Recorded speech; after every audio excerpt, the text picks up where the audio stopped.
বিধানচন্দ্র কৃষি বিশ্ববিদ্যালয়ে আজ দেখা গেল প্রচুর কৃষি উদ্যোক্তাদের, যারা একসময় শূন্য থেকে শুরু করে আজ এই কৃষি নিয়ে উদ্যোগপতি হয়ে সফল। আমরা বিভিন্ন কৃষি উদ্যোক্তাদের তথ্য আপনাদেরকে সাথে নিয়ে আপনাদের সাথে আমি দেবস্মিতা। কৃষি বার্তায় আপনাদের সকলকে জানাই স্বাগত।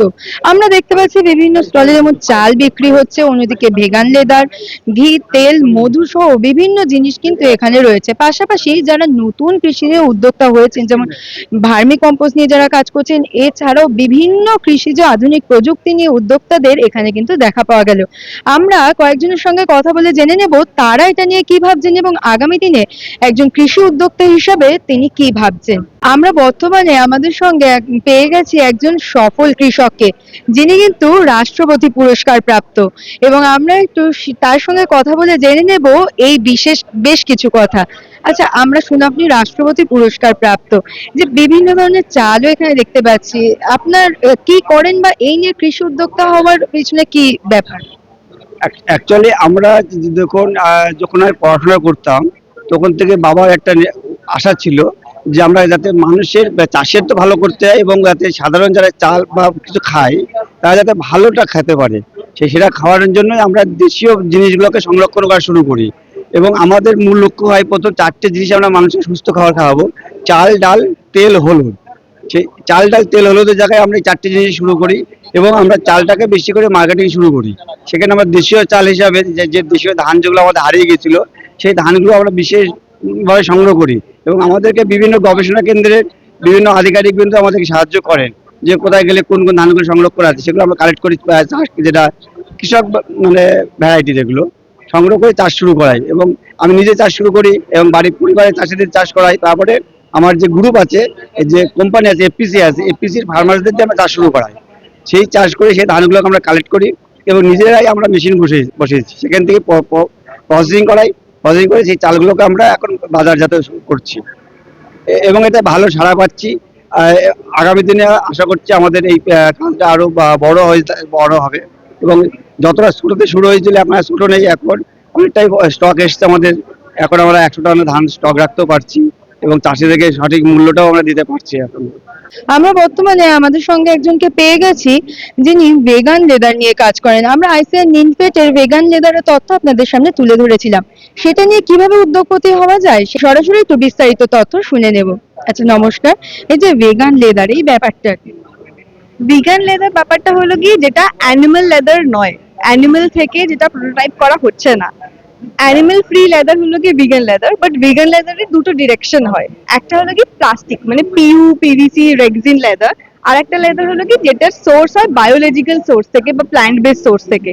তো আমাদের যে মেটেরিয়ালটা বানোফি মেটেরিয়াল, যেটা বানোফি লেদার, তো সেটা বেসিক্যালি বানানো হচ্ছে কলা গাছের যে স্টেম, সেইখান থেকে যে ওয়েস্ট হয়, এগ্রিকালচারাল ওয়েস্ট, সেইখান থেকে আমরা ফাইবার কালেক্ট করে সেখান থেকে বানাচ্ছি। তো এটা পুরোপুরি আমরা বলতে পারি প্ল্যান্ট বেসড ভিগান লেদার।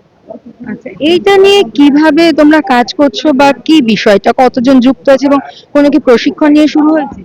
প্রথমে যখন স্টার্ট হয়েছিল 2022-এ, আমি ডে 1 থেকেই রয়েছি বানোফির সাথে। আমি research and development analyst, senior research and development analyst Banofi লেদারের। তো প্রথমে যখন স্টার্ট হয়েছিল, তখন হয়তো থাউজেন্ড অফ ট্রায়ালস আমরা করেছি, যেখানে আমরা এররই পেয়েছি। But after 3 years of full R and D আমরা একটা সাকসেস পেয়েছি এখানে, যেখানে আমরা বলতে পারি যে এই মেটেরিয়াল যেটা আমরা বানিয়েছি সেটা as compared to animal leather and PU leather, this is as similar, even sometimes better than plastic leather also. Market কেমন? মার্কেট বলতে পারবো যে ইন্ডিয়াতে যে খুব হাই ডিমান্ড রয়েছে তা নয়, কারণ এটার প্রাইস যেহেতু একটু বেশি, এটা source fully biological source, plant base source. তো সেই জন্য এটার যে খুব বেশি ইন্ডিয়াতে মার্কেট রয়েছে তা নয়, বাট গ্লোবালি এটার একটা হিউজ ক্রেজ রয়েছে। ইউরোপিয়ান মার্কেট, ইউএস মার্কেট, সেগুলোতে এটার ভীষণ ভালো ক্রেজ রয়েছে। একাঙ্গী চাষের তথ্য কৃষিবাতে আমরা দেখিয়েছি। আমরা এখানে একটি স্টলে পেয়ে গেলাম যেখানে কিন্তু ড্রাই একাঙ্গী, অর্থাৎ একাঙ্গী শুকনো করে বিক্রি করা হচ্ছে। এই উদ্যোগের ভবিষ্যৎ কি বা কিভাবে শুরু, আমরা একটু শুনে নিই।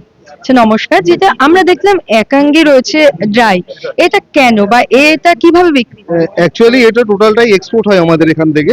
যারা এক্সপোর্টার আসে তারা আমাদের জমি থেকে কিনে নিয়ে গিয়ে ওরা শুকায়, কিংবা আমরা শুকিয়ে ওদেরকে দিই। ওরা বেশ ভালো দামে আমাদের এখান থেকে নিয়ে যায়। পেঁপে দেখতে পাচ্ছি, পেঁপে এটা পেঁপে, এটা ওপি ভ্যারাইটি, লোকাল পেঁপে একটা, যে কোনো হাইব্রিড ভ্যারাইটি থেকে ডবল ফলন দেয় এবং এটা দীর্ঘ প্রায় 3 বছর ধরে ফলন দিতে সক্ষম। এটা আমরা শাহী ভ্যারাইটি নামে চিনি, ঠিক আছে? আর এটা খুব ছোট থেকে ফলন দেয়। আমরা একটি স্টলে চলে এসেছি যেখানে আমরা দেখতে পাচ্ছি বিভিন্ন ধরনের আচার এখানে রাখা রয়েছে, পাশাপাশি এখানে সস, ঘি, আমরা ওখানে গুড় দেখতে পাচ্ছি। এই উদ্যোগ কিভাবে বা এই উদ্যোগে আজ কতজন যুক্ত, আমরা একটু উদ্যোক্তার সঙ্গে কথা বলে শুনে নেব। আচ্ছা, নমস্কার। যেটা আপনাদের দেখতে পাচ্ছি এখানে বিভিন্ন প্রোডাক্ট, কি কি প্রোডাক্ট নিয়ে আপনারা কাজ করছেন? প্রথমত আমার নাম জয়দীপ সাহা, আমাদের ব্র্যান্ডের নাম বিশুদ্ধ। আমরা আইআইটি খড়গপুরের ইনকিউবেটর স্টার্টআপ। আমরা মূলত যে অনেক রকম প্রোডাক্ট নিয়ে কাজ করি, কিন্তু আমাদের মূলত যেটা আমাদের ভিশন সেটা হচ্ছে আমরা সমস্তটাই কেমিক্যাল ফ্রি করি। আমাদের কোনো প্রোডাক্টে কোনো অ্যাডাল্টেশন নেই। আমরা বিভিন্ন রকম ইউনিক আচার যেগুলো হারিয়ে গেছে আমাদের কালচার থেকে, সেইগুলোকে আমরা মার্কেটে নিয়ে আসছি, ইনোভেট করে নিয়ে আসছি। বিভিন্ন রকমের ইনোভেটিভ প্রোডাক্ট, যেমন এখানে স্মার্ট মিক্স দেখছেন, এইটা আমাদের অ্যাওয়ার্ডেড প্রোডাক্ট। নিয়াম নাবার্ড থেকে আমরা অ্যাওয়ার্ড পেয়েছি। এটা থেকে মাল্টিপারপাস প্রিমিক্স, বিভিন্ন ইমলি সস, এগুলো কোনো রকম কোনো এর মধ্যে কোনো preservative, added colour, flavour, nothing, zero.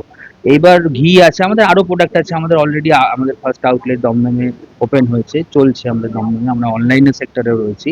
আমরা মূলত ফার্মারদের development, women empowerment and youth এম্পাওয়ারমেন্টের উপরে কাজ করি। তার সাথে সাথে হিউম্যান হেলথ, মানুষ যাতে ভালো খাবারটা ন্যায্য মূল্যে পায়, ভালো খাবারটা যাতে সে তার সামর্থ্যের মধ্যে তার কাছে পৌঁছে যায়, সেই লক্ষ্যে আমরা কাজটা করি। আমরা বিসিকেবির সাথেও দীর্ঘদিন ধরে যুক্ত। এখানকার স্যাররা, প্রফেসররা আমাদের বিভিন্নভাবে উৎসাহিত করেন, আমাদের যোগাযোগ করে দেন বিভিন্ন ফার্মারদের সাথে, বিভিন্ন এসএইচজি গ্রুপগুলোর সাথে। তা এইভাবে আমরা আমাদের জার্নিটা চলছে, আমাদের বিশুদ্ধ জার্নিটা চলছে। ইনি আমার কো ফাউন্ডার রয়েছেন তনয়া কুন্ডু। আমরা এগিয়ে চলেছি এই ফার্মার ডেভেলপমেন্ট এবং ওমেন এম্পাওয়ারমেন্ট অ্যান্ড হিউম্যান হেলথের উপরে কাজ করতে করতে এগিয়ে চলেছি।